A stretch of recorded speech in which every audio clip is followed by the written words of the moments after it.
Մեր հարևան եւ բարեկամ Իրանում ողբերգական եւ վտանգավոր իրադարձություններ են տեղի ունենում։ Դրանք իրենց ուղղակի ազդեցությունն են թողնելու Հայաստանի Հանրապետության վրա։ Մինչև 3 դեռ հույս կար, որ Իրано-ամերիկյան բանակցությունները խաղաղ հանգուցալուծում կստանան, սակայն սադրվեց պատերազմ եւ մենք արդեն տեղեկություններ ունենք, որ օրինակ Իրանում դպրոց է ռմբակոծվել եւ տասնյակ երեխաներ են զոհվել։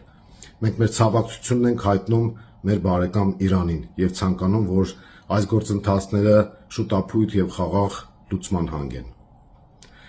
Հայաստանի իշխանությունները եւ պատկան մարմինները պետք է 24-ժամյա ռեժիմով զբաղվեն ազգությամբ հայերի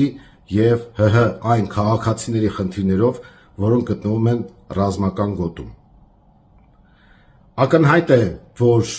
այս իրադարձությունները համաշխարհային մակարդակով անկայունության եւ կատաստրոֆիկ զարգացումների աղբյուր են դառնալու։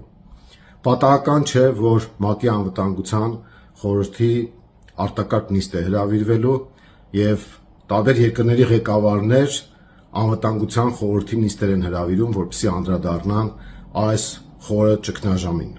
եւ ունենան համապատասխան լուծումներ տարբեր տիպի սցենարային զարգացումների դեպքում։ Բնական է, որ Հայաստանում նույնպես անվտանգության խորհրդի նիստ է տեղի ունեցել, բայց անբնական է, որ այդ նիստին չեն մասնակցել Հայաստանի Հանրապետության վարչապետի եւ Հայաստանի Հանրապետության պաշտպանության նախարարի աթոռները զբաղեցնողները։ Իսկ ինչով էին նրանք զբաղված։ Նրանք զբաղված էին ուշադրություն, նախընտրական, ներկուսակցական, աթոռապաշտպանական քարոզչությամբ,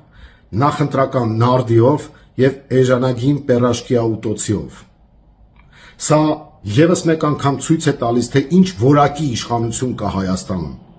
Սա ցույց է տալիս, որ նրանց համար Հայաստանի Հանրապետության քաղաքացու, Հայաստանի Հանրապետության շահը երկրորդական է, 10-րդական է, գրոշի արժեք չունի։ Նրանց հետաքրքրում է միայն իրենց աթոռը եւ իրենց կաշվի փրկությունը։ Սա ցույց է տալիս նաեւ, որ Հայաստանի անվտանգության թիվ 1 սպառնալիքը մեր ներսում է։ Դրա համար էլ անհրաժեշտ են քաղաքական փոփոխություններ, որպեսզի մենք կարողանանք դիմագրավել ներքին ու արտաքին մարտահրավերներին։